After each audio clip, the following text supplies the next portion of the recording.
All right, well, I'm going to get started then. And I think this is an important topic. So I know you got to leave early. But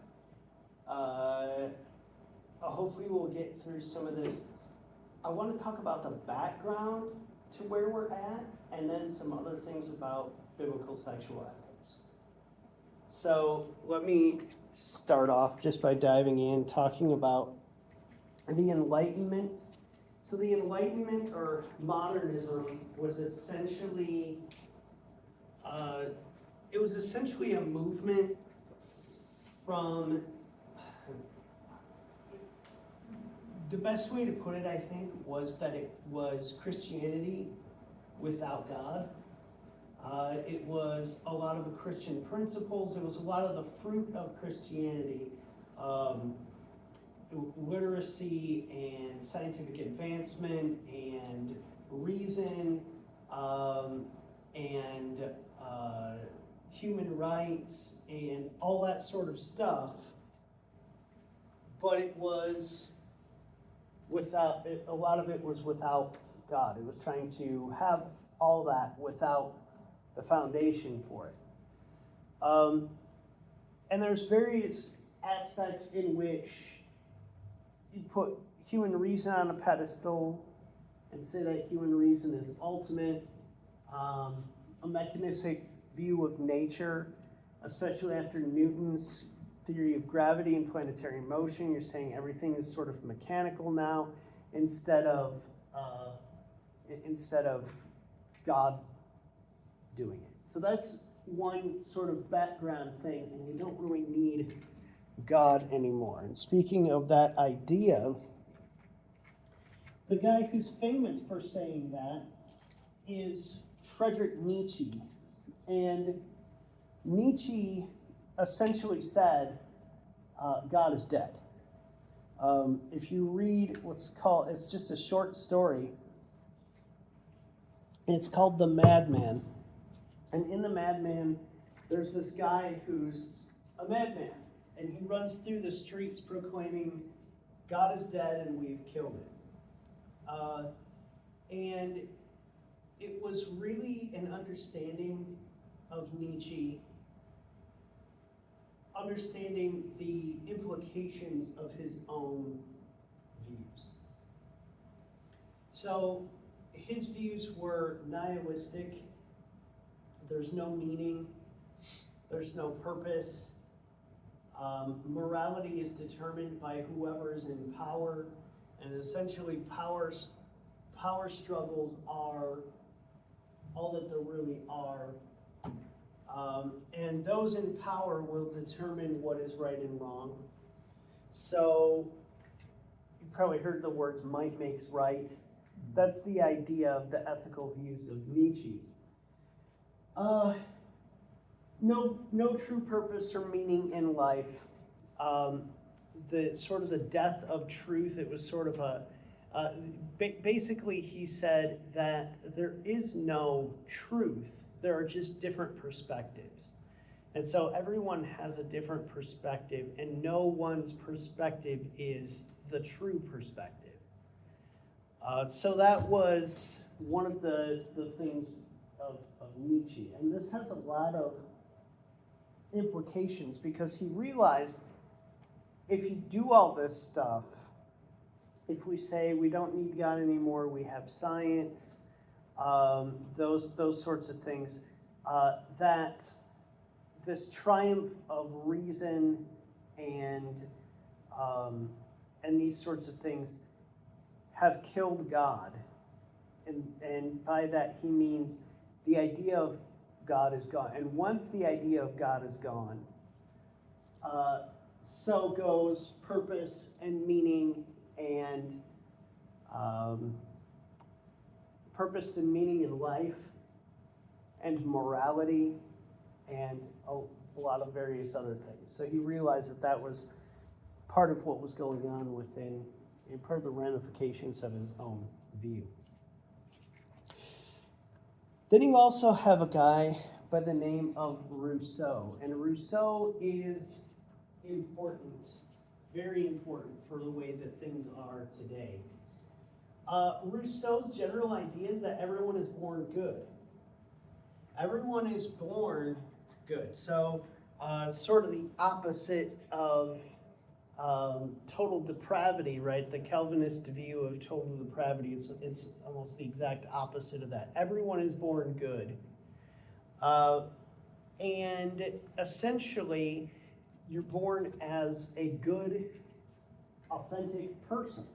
So you have to look inside yourself in order to find your good, authentic self. Okay, because you were born good, and you need to get back to that. You need to find your authentic self and be that good, authentic self that you are. He said that that society has corrupted us. If we were just doing, hunter-gatherer type of things, or we were living in, prehistoric times, that we wouldn't have these problems that society makes for us.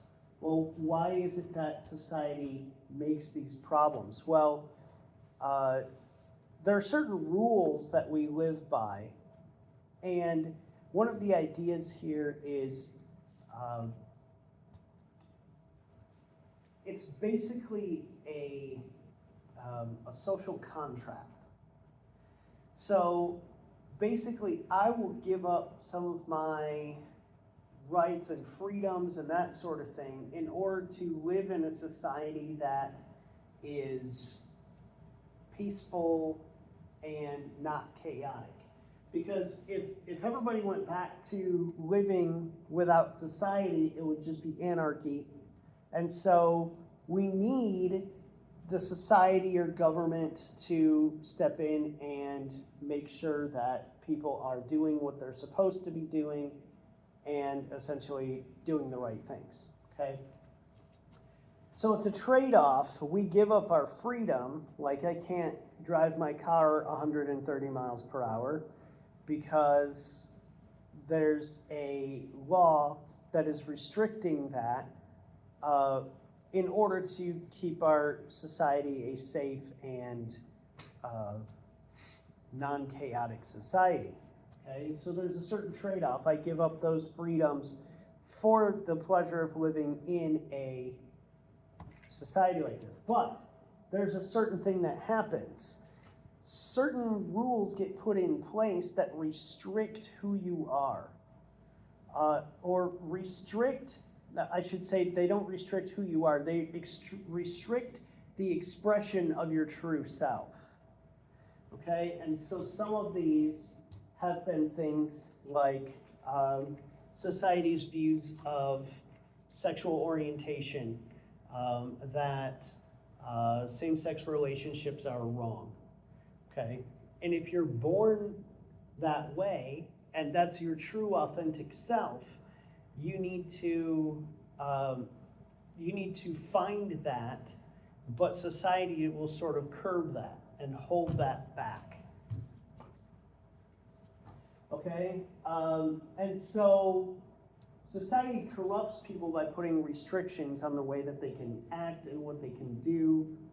They're not allowed to live out their authentic life. And so what you really need to do is be able to look inside yourself and not at what society says you should be, but to look inside yourself to find out who you are internally, that you essentially are the measure of who you are and define who you are in that case, because you were born good and you need to get back to that. Another aspect that's important for understanding things today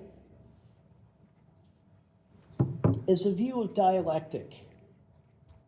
Now, there's a guy by the name of Hegel, and Hegel's dialectical approach has actually had a huge impact on a lot of different things. So if you look at things within within history, within biblical studies and theology.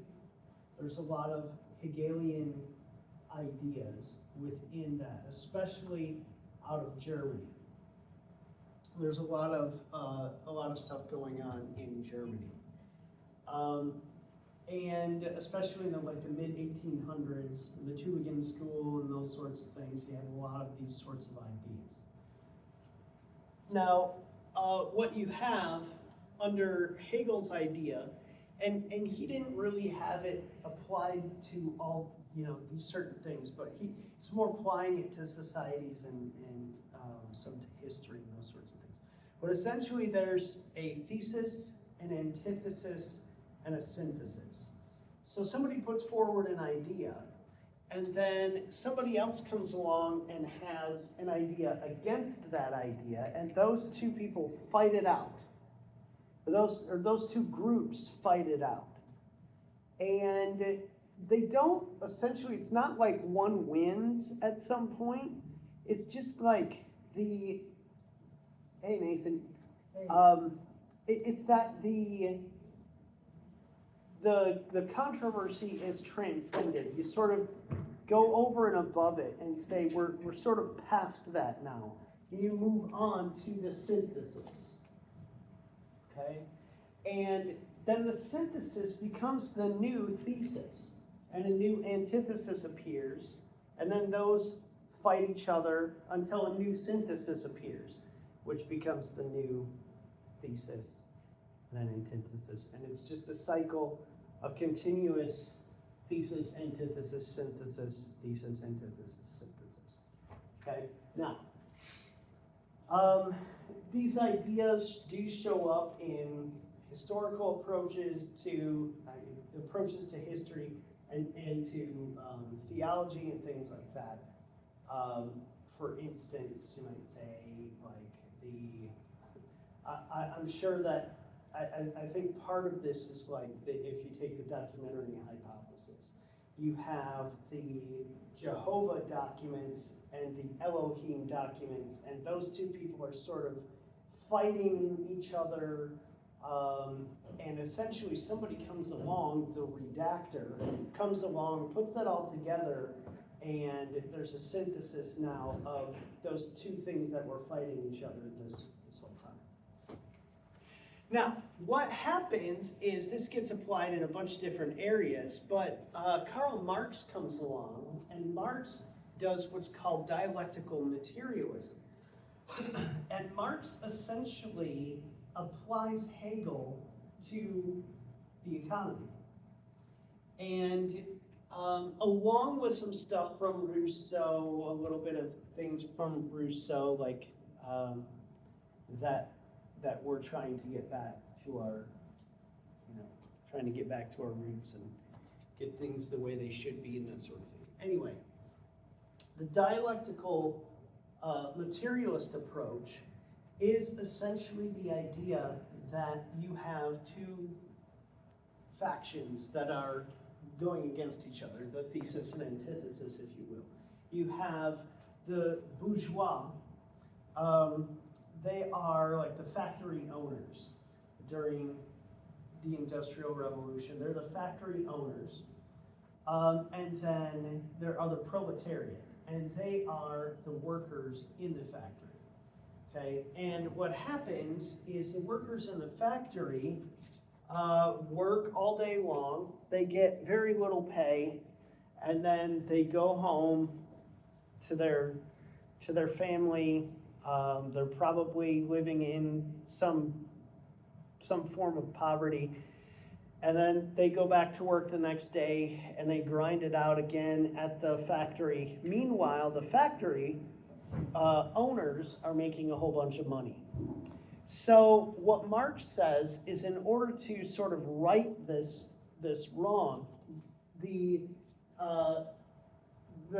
idea is for the proletariat, the factory workers, to understand their class consciousness, to understand that they are being exploited by the factory owners, and that the factory owners are essentially using them to get rich, and that they are being oppressed by the rich factory owners. And what they need to do is to band together and rise up and seize the means of production. Essentially, they need to get together, work together to take over the factory and essentially split the money equally between all of them, rather than all of it going to the factory owner. Okay. So that's the idea, as you can understand, that became the ideas for communism and socialism. Communism and socialism, communists and socialists hate each other, but they're essentially the same thing. Communism just has a more global focus, where socialism is more focused on a single country. So share everything within a country or share things between countries. That's the main difference. Okay, so that was Marx's idea. Now, what happened is that there weren't these great revolutions all over the world. I mean, it did happen in a couple places. Russia and China and Cuba, mainly. Vietnam, things like that. But what ends up happening is there's the people in the Frankfurt School, Marcuse being the chief among them. The Frankfurt School basically says, what's going on? Why aren't the factory workers rising up against the factory owners? Why aren't they? They get up, they go to work, they grind it out at work all day, work hard for very little pay. They come home, they see their family, they sit at home, hang out with their family, and they go right back the next day again, and they seem fine with doing this. This is what's called false consciousness. They don't realize their class consciousness. They don't realize that they are being oppressed by the factory workers. And so we need to get them out of their false consciousness and help them to understand that they are being oppressed and used by the factory workers, so that they'll be upset and angry about this enough to go and band together and take over the factory. So what Marcuse and the Frankfurt School said is, well, let's try some other things other than just economic things. So let's add in like race and gender and sexuality and a lot of different things like that, right? And a lot more has been added to that since race and things were added. You have, trans ideology and, immigration and whatever might be the case. All those things are now added into the pool, where you have thesis, antithesis, you have us versus them, you have white versus people of color, you have men versus women, you have citizens versus non-citizens, immigrants versus citizens. So it's all of that, right? And essentially the idea is that they are fighting against each other for control over things, or for money, or for power, or whatever, okay? And so that's why some people have referred to this as like cultural Marxism. That's a term that's used.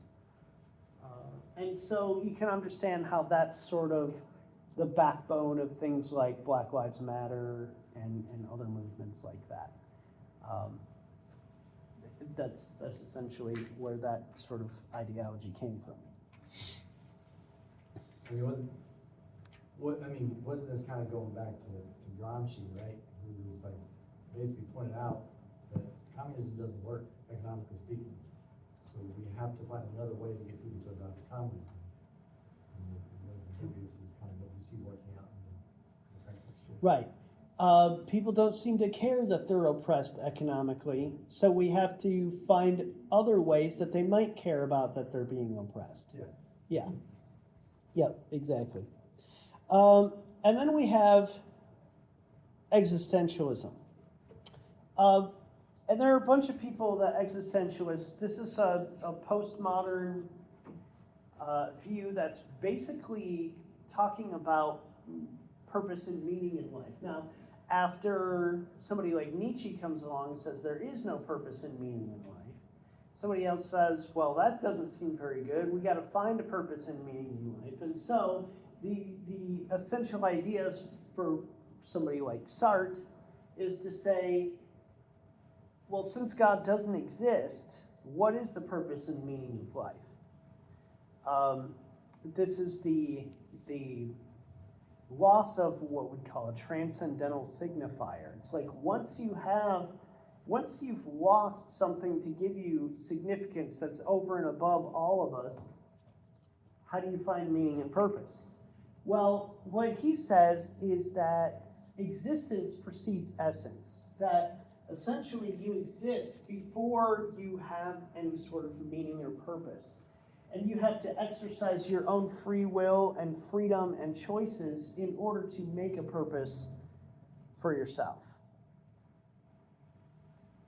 Only you can decide who you are and what your purpose is. Nobody else can tell you what your purpose is or who you are.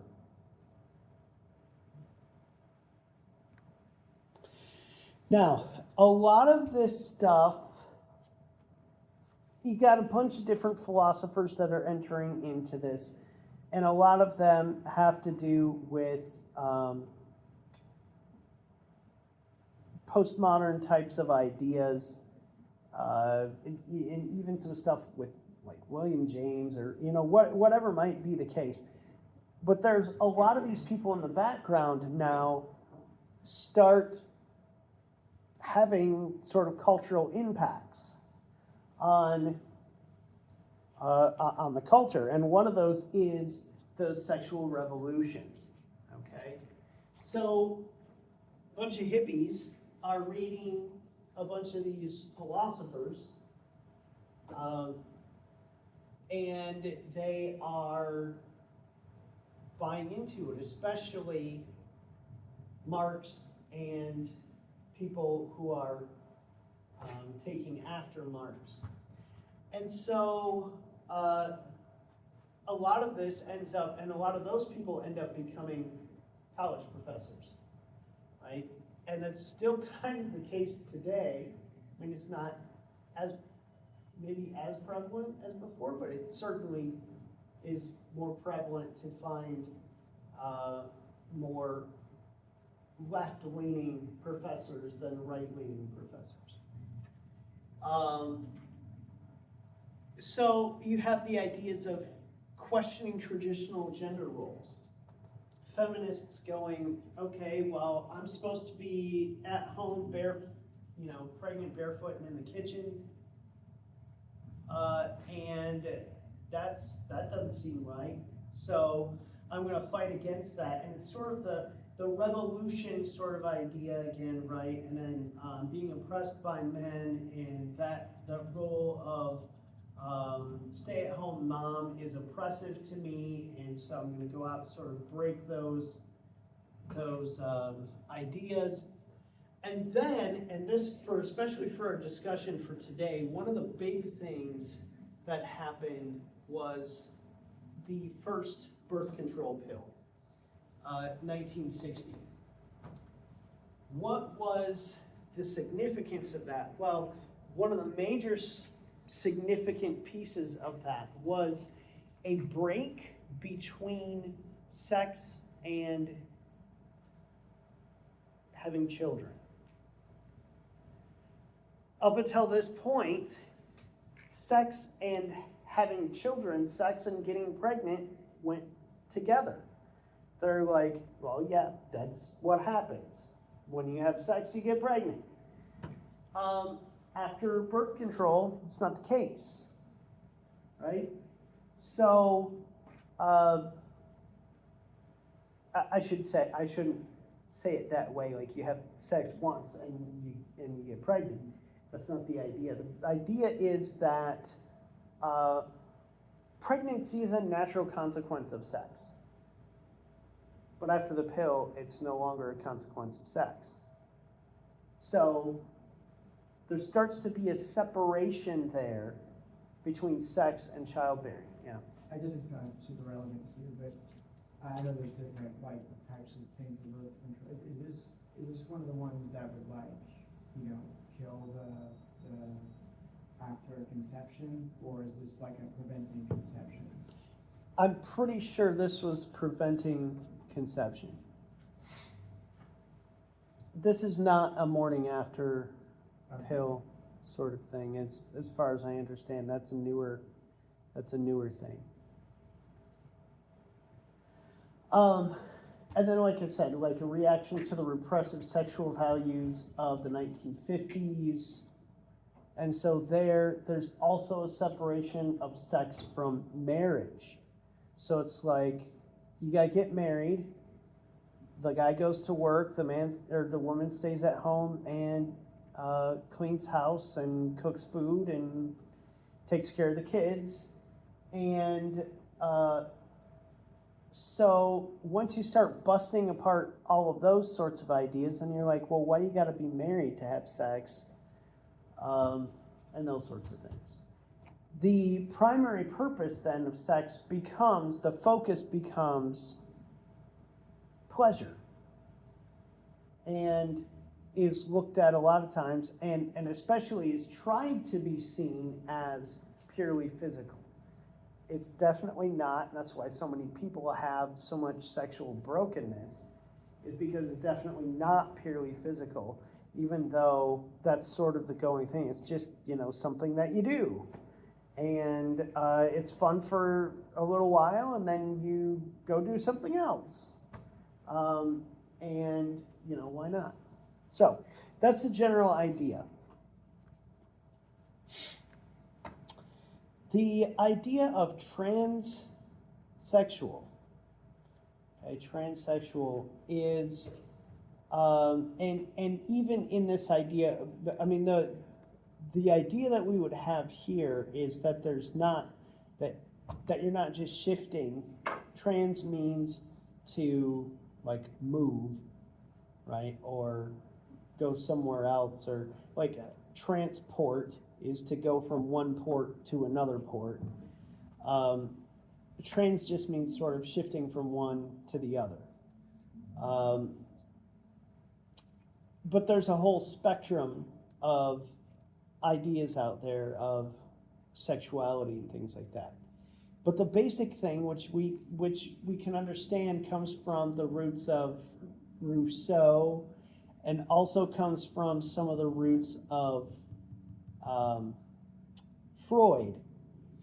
Freud was obsessed with sex and thought that basically sex was the main driving thing for everybody, and it's one of the main things that makes you is sex. So you are who or what you want to have sex with.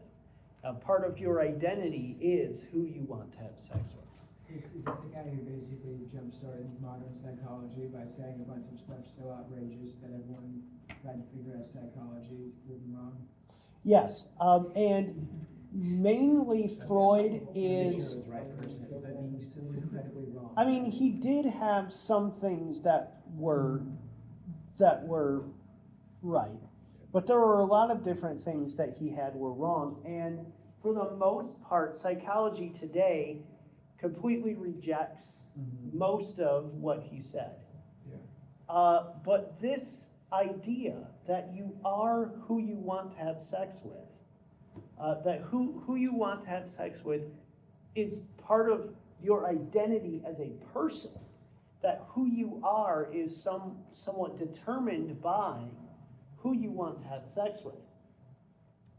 is something that's still sort of a leftover thing from Freud that people still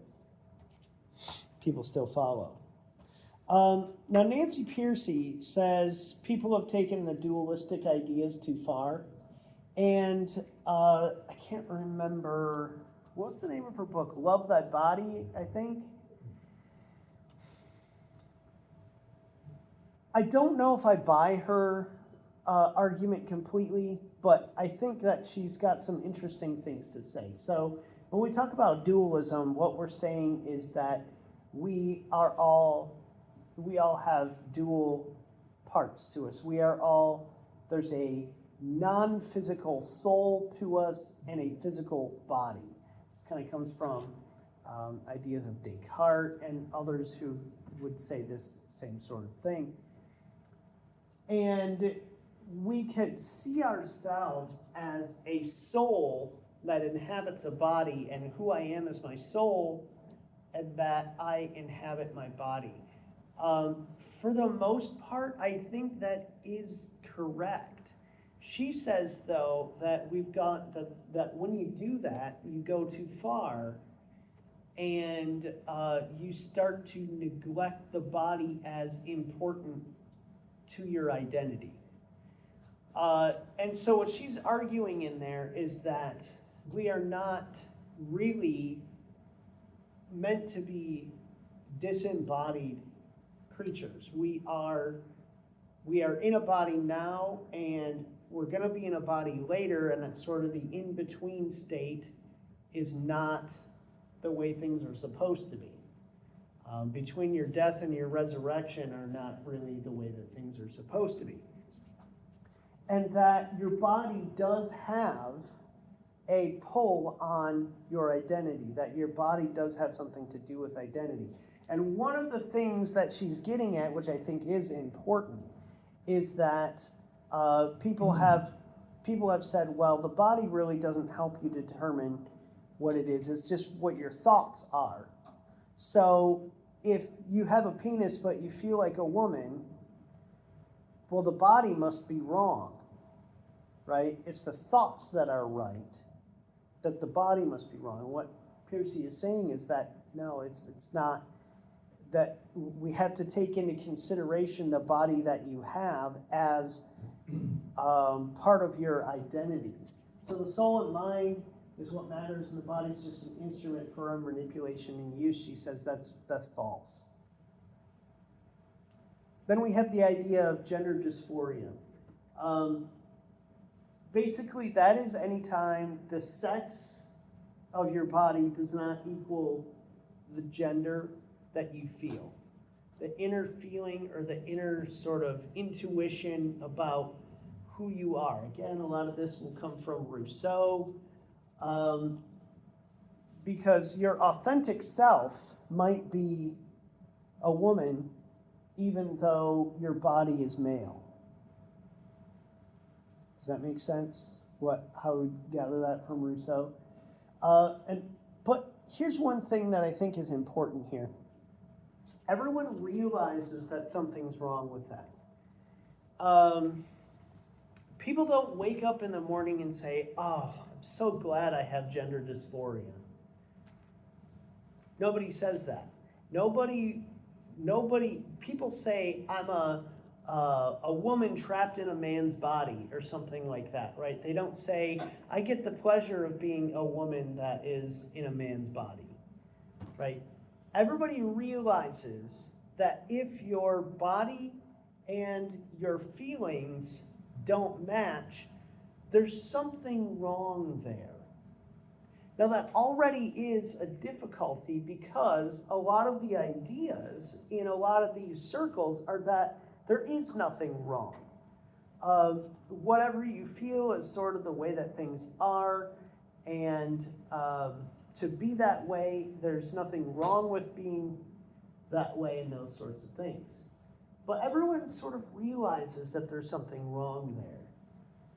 And if there's something wrong, then there must be a right way. So what is the right way? It's either that we should get the physical body to match the feeling, or we should get the feeling to match the physical body. The vast, the path of culture at this point is to say, well, we got to get the body to match the feeling. The body has gotten all messed up. The body didn't come out right. We need to fix that to fit the inner authentic woman self that is within this male body. One of the questions is, why do we think that the feeling trumps the physical body? So that is an important question that we have to look at. Abortion I'm going to talk about next week, so I don't think we should talk about it now. Right, I'm heading out now. You're taking off? Yes. Okay. Have a good week. You as well. Okay. I think there's a abortion event today at 6. Who does? I forget who put it on, but they have like a speaker there, I believe. I saw on the way to Latin, I saw some napkin at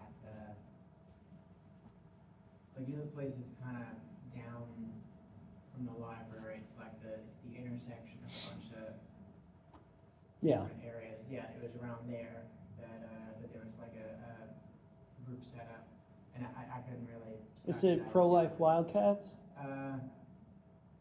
I think I heard some people talking about that before the World Pro-Life Wildcats. Okay. So I think it was, It might have been. Okay. the speaker was Lydia Taylor Davis. Haven't heard of Lydia Taylor Davis. But yeah, I mean, we're going to talk about it next week. So, yeah, I think it'll be good. We're actually going to, I think I've got 2 weeks worth of stuff to talk about on that. So marriage, why is marriage in the place that it is these days as far as, Oberfeld versus Hodges and those sorts of things? Like what brought us to this point? Well, one is, it's just the erosion of marriage to start with. It's that, people say, well, that people who are in heterosexual relationships really aren't looking at marriage as the way that they should in the first place, and sort of marriage just becomes sort of a piece of paper that says, I get all your stuff if you die. And that really is an erosion. Now what happened there is, the idea from ages past has been male-female pair bonding, right? That there's always been this sort of thing where men and women will essentially be together for their whole life. And that's been a thing, and marriage is sort of a governmental stamp of approval on that bond, right? And through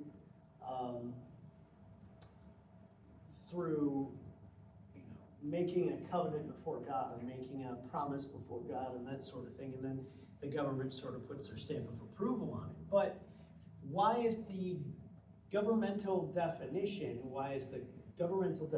changing? Because a cultural definition is changing. Why is a cultural definition changing? Because people don't see marriage as they used to.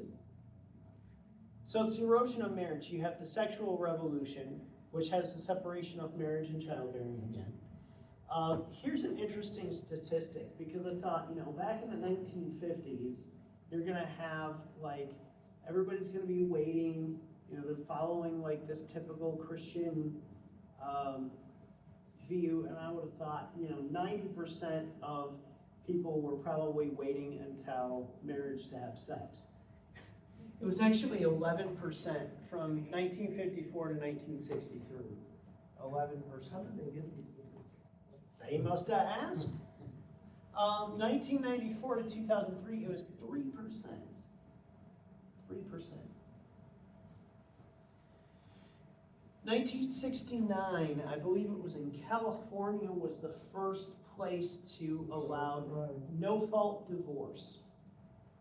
if you see all these like old detective movies and stuff, like, just all the sort of ideas of comic books like Dick Tracy and, all this stuff, and you have a private eye, and you have the detectives, and, the private eye is going out there to see what's going on. And a lot of times what they're doing is going out to see, to follow somebody around and see if that person is having an affair.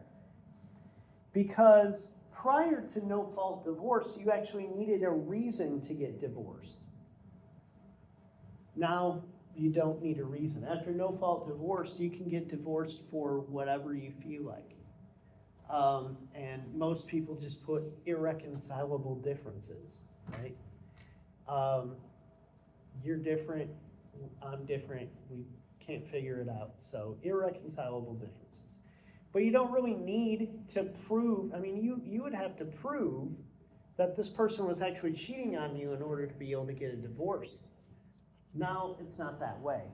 And so people can get married until they don't feel like being married anymore, and then they get divorced. And that's essentially the idea behind a lot of people's view of marriage, is that it's this quote here: "Today marriage has become primarily a way in which two adults affirm their emotional commitment to one another. And when they no longer have their emotional commitment to one another, they just say, well, I guess we're getting a divorce." There was also an increase in cohabitation, which has all the perks without the commitment. So why get married if you're already living together and having sex? What's the point? You're already essentially married, you just don't have the paperwork. Why buy the cow? What's that? Why buy the cow? When you get the milk for free. Yeah. Yeah, why buy the cow when you get the milk for free? Yeah. So that's the thing. By the way, studies have been done in order to ask the question, does cohabitation really help Help with what? marriage? Oh, it's like cohabiting before marriage helps. Yes. Make the right Does choice. living together make for a better marriage? And over and over again, the studies are showing no. People say, well, we got to live together in order to know if this will work. You can know if it's going to work without living together. And it's also the case that most people, see, part of the issue here is there's usually a case in which you're going to see people who, there's a couple who, they're always fighting. They're like, it seems like they hate each other, but they keep going. Why? They're probably having sex. Because sex has a bond between two people. And we'll get to that in a minute, but there's a bond between people, and it's meant to keep those two people together. And so having sex before marriage is a lot like putting super glue on your puzzle pieces when you're trying to figure out where they go. You take the puzzle piece, put some super glue on it, and put it on there, and you go, oh no, it didn't go there. Well, rip. Now you gotta rip it because it's super glued together. Okay? So there's all kinds of issues there. Definitions of marriage. In Doma, basically there wasn't a definition of marriage until later on, like in the 90s, right? Everybody just knew what marriage was. Nobody needed to define it. There was no definition. So you could literally marry a wall or something else if you wanted to, because there was no legal definition of marriage. Why? Because everybody just knew what it was. It was a relationship. It was a promise and with a governmental stamp of approval between one man and one woman. DOMA in 1996 defined marriage as between one man and one woman. Oberfeld in 2015 comes along and defines it as between two people. Now, that has been criticized as being, what do I want to call it? Too general? What's that? Is it too general? No, that it's not general enough. Oh, okay. That it's arbitrary that it's between two people. Why not between three people? Why not between two people on a cow? How about the walls? Why not between two people and the walls of their house? Why not? Why two people? And some are asking, especially like some in the LDS church are saying, well, why not more than one? Why not two couples who are sort of married, all married to each other? Why not between a man and a boy? Well, I guess it's technically still two people, but. It's still two people, but this does leave that open. It's just that pedophilia is illegal as long as people continue to see it as bad, I guess. But there's nothing really to stop that change from happening and say, well, love is love, and if a 10-year-old boy really does love a 30-year-old man, then why shouldn't they be together if marriage is between two people, right? So now people say, oh, well, a 10-year-old can't make that choice. They're not old enough to make that choice. That might be, but people are still arguing for that's one of the next logical steps. You know, thinking about it this way, you realize how kind of weak of a reason that is, that someone can't, like, is that, people say that, but it's like, is that the only reason that shouldn't be happening? Clearly not. Right. There's something inherently wrong about that not, but that's always the reason people give for treating that differently than other things. So it's like, because these kind of norms and this understanding has been eroded, Right. the only thing that is keeping that as something that is, rightfully seen as something that shouldn't be done is this kind of weak reasoning. Yeah. And so people will make the argument, well, that's terrible, and that's disgusting, and it's awful that you would even suggest that. And the thing is that back in the 1950s, they would have said all the same things about same-sex marriage, same-sex attraction, same-sex acts, two men having sex together. Interracial marriage too. Yeah, would have said it about, maybe said it about interracial marriage as well. But the thing is that we've got, if it's just what the culture thinks, then the culture can change and later on it'd be okay.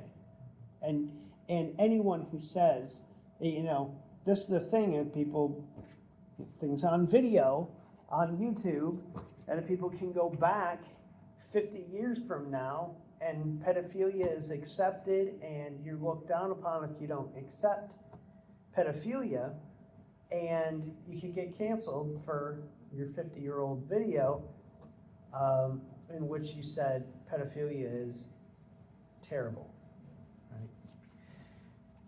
Well, the argument now is that it's good for minors because, like we give them vaccinations, it hurts them and they don't like it, but it's good for them in the long run. That's the argument, it's like a vaccination. Well, then it's, we do things to children that it's uncomfortable and painful for them. It's because we love them. In the long run, it's good for them. And so. How is it good for them? Well, because it teaches them not to have sexual hang-ups, to not be,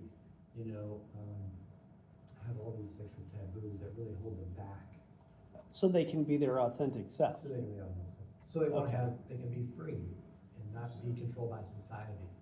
I mean, this argument started probably a little over in the academic papers, maybe 30 years ago, 20 years ago. And it usually takes about 10, 20 years for that stuff to work its way out to the general population, which is kind of started doing. The general population started making this argument several years ago. Yeah, this is good for them. It helps them. But Yeah. those same people probably don't support like disciplining children. Oh, yeah, they would, sure, yeah. And these are usually men. You don't see women making this argument as much, right? But men are making it, because they want to better answer and stuff like that. Okay, so we've looked at the different issues and the way culture looks at it and that sort of stuff. Now we want to look at it from a biblical view and talk about sort of responses to some of these things. So, biblical view of sex. First of all, first and foremost, in Genesis, we see that God created sex. God created them male and female so that they could have sex. He created those parts for that purpose. And so sex is a good thing. Now, the thing is about let me ask you this. What were you taught about how, the Christian view of sex? One man, one woman for life, basically. Okay. Were you told why?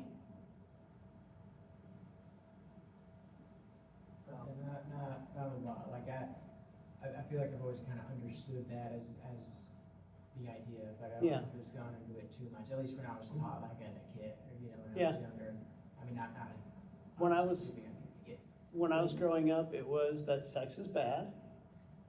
I remember going to camp and hearing people say that sex outside of marriage is bad, and sex is better in marriage, and that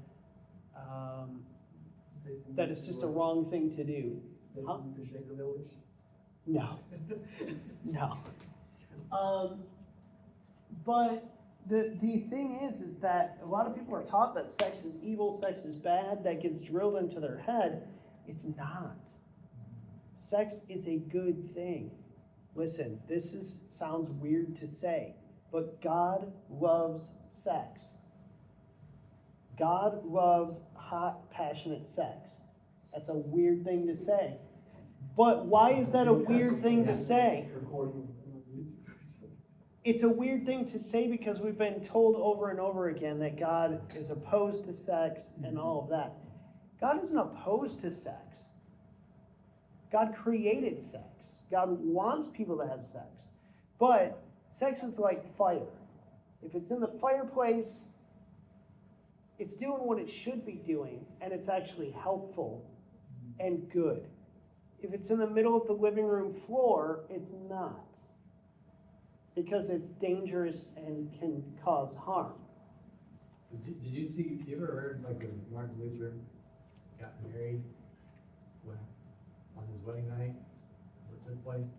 So like when he was married to Catherine Yvonne, I can't remember now, but they had someone to be sure that the marriage was consummated. He had one of his good friends observe the wedding night. Yeah, so that wasn't completely uncommon either. But his friend observing, I'm assuming he wasn't like standing next to the bed, probably off in the shadow somewhere. But he wrote about it, about how beautiful it was, and it was like getting a glimpse back into what he. Yeah. So today, if my friend would ask me to watch him have sex on his wedding night, first of all, no. But if I did, I'd probably think a lot of other things other than, wow, it's like a view back into Eden. Right. The modern mind is like it's pornography. Right. It's like, wow. But, Right. yeah, they had a different view of it. Yeah. But we need to talk about the purposes of sex, because part of this, especially from, say, a natural law view, would be to say, what we want to do is look back at the original purposes. What is it there for? And then to go from there and say that that's what it should be used for, right? So it bonds two people together. It's a psychological connection. The two become one flesh, right? And this is the idea, okay? When we talk about these things, back when we had the psychologist speaking on some of these issues of, say, pornography and things like that, it's well known that one of the things that happens during an orgasm is that you are there's like an imprint in your mind connecting you to that person, bonding you to that person, okay? And so that's a connection to keep the marriage together. That's one of its purposes.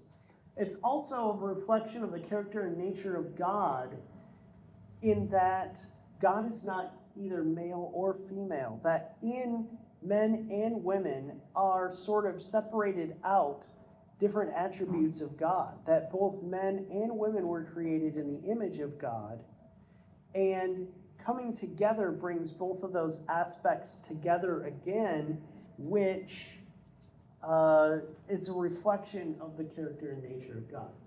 And then producing children, okay? The thing that we've sort of lost through birth control and that sort of thing. Producing offspring is the law of God reflected in nature. Now, very quickly, natural law theory says basically that God created everything. God has a moral law and God has sort of natural laws. And God is the creator of both of those things. And so God, being the creator of those things, would have set up nature in order to run according to those moral laws. So what we should do is look at nature and the way that nature is supposed to function in order to find out how we should operate. And one of those is that things have babies. Deer have babies, rabbits have babies, they have sex and they have babies. So we should also have babies, okay? And then pleasure. Proverbs 5:19 says, "A loving doe, a graceful fawn, let her breasts always satisfy you. Be lost in her love forever." What is Solomon saying in Proverbs? He's saying it's okay to like your wife's boobs. That is exactly what he's saying. Now, if you have a problem with that, take it up with God, because it's in his word. His word says you should like your wife's boobs. Also, later on in that same chapter, it says don't like other women's boobs, like your wife's boobs. So there's numerous passages about sex, but Song of Solomon's got some weird stuff in it, but basically all of it is just like a long sex poem, essentially. It's especially weird because it's like your teeth are as white as sheep or whatever. Right. Okay. Yeah. That's like, Yeah, it's if you walked up and said that to somebody today, it wouldn't be a compliment. Right. Giving all those compliments. Yeah. Yeah, I'm Yeah. sure it was very, very Flattering. sexy in the ancient Near East. Yeah, Like, your just neck is like a what I tower. was saying. You still can't say anymore. Yep. So definitions of marriage, and this is where we get into the discussions of definitions of marriage.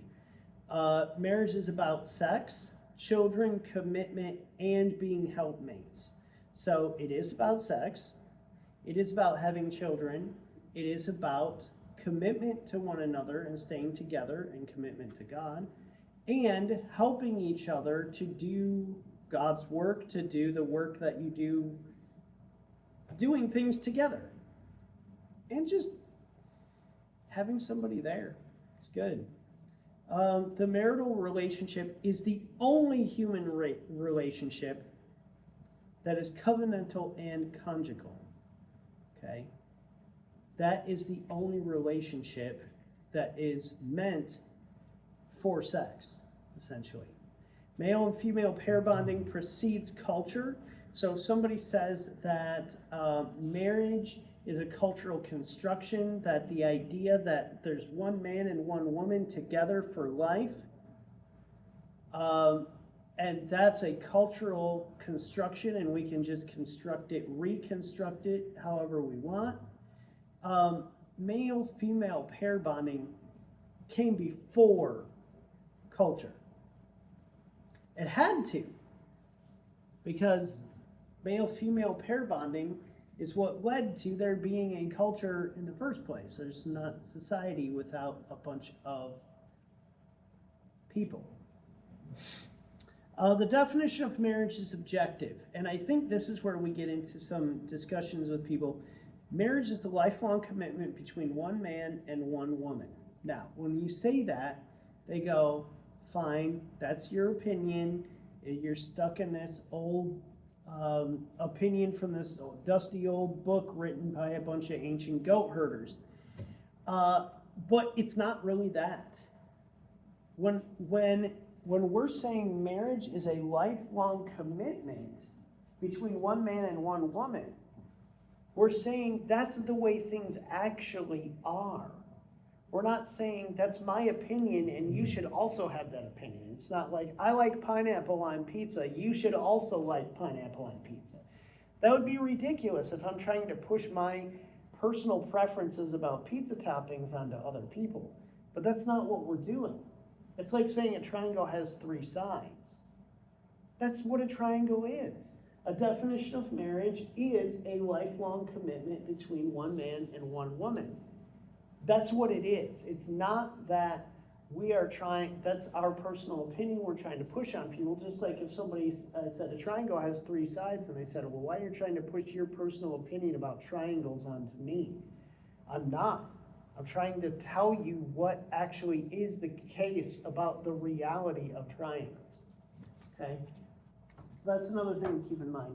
A committed one woman, and this will tick some people off, but hey, look at the studies on the subject. A one woman, one man marriage provides the most stable environment for raising children. The best environment to raise a child in is in a loving, married household between one man and one woman.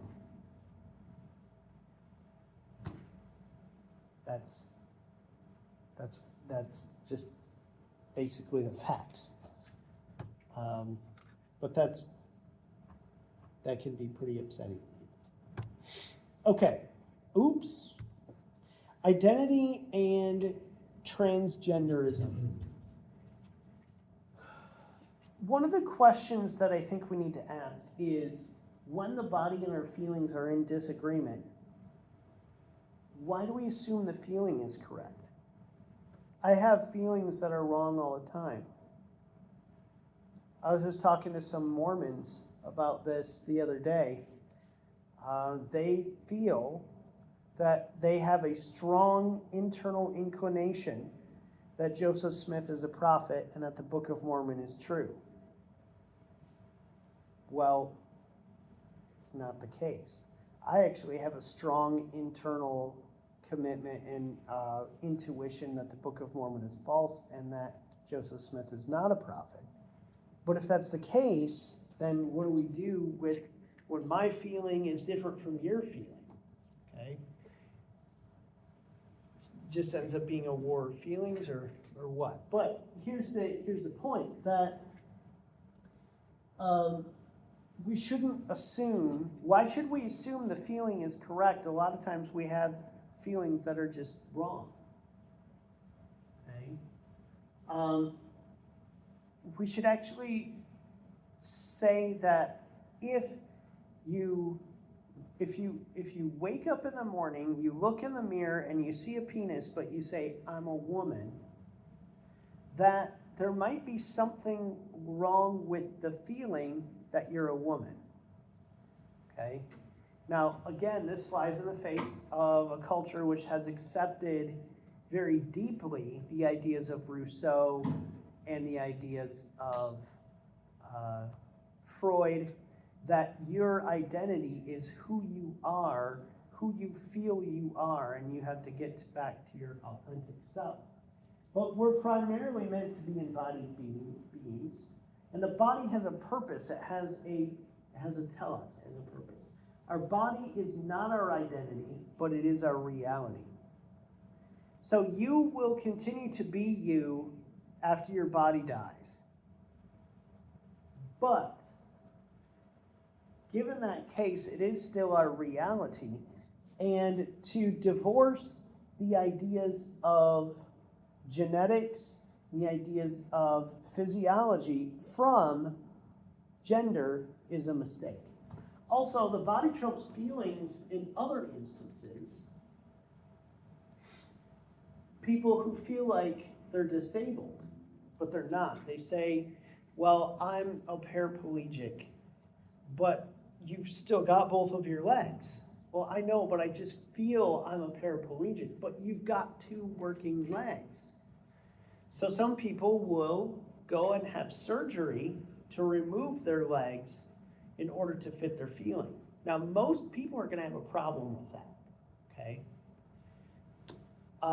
What if I weighed 95 pounds and I told you I'm fat? Say, you probably need to eat some more. You probably need to eat some more? Well, listen, what's happening is internally I feel fat. But if I'm 95 pounds and I'm wasting away, you can see all my ribs and my spine and everything, and I'm just malnourished and organs are starting to shut down or whatever. And I say, I'm fat. I'm just so fat. I gotta lose some weight. It would be very wrong of us to say, well, if that's the way you feel, then that's what is your truth and what's true about your body. So you need to help your body to fit with your feeling. That would be wrong. It would be bad of us to do that. Okay? Because we're essentially enabling more sickness, more issues. And for someone to say, I feel like a woman, so I'm going to go have surgery to call this gender confirmation surgery, okay? We used to call it sex change, sex reassignment surgery. There are some people who call it it's basically gender affirming, right?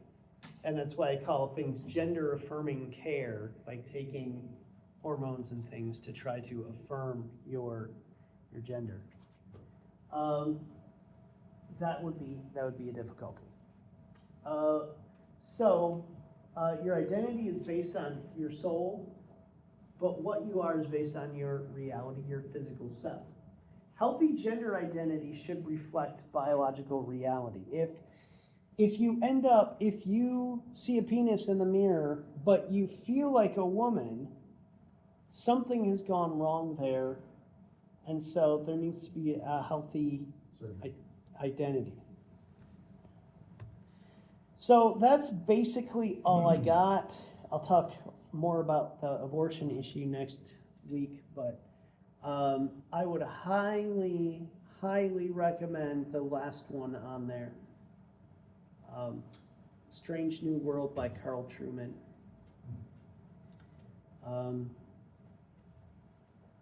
It's very good. Well, we got 2 minutes left. Anybody got any questions?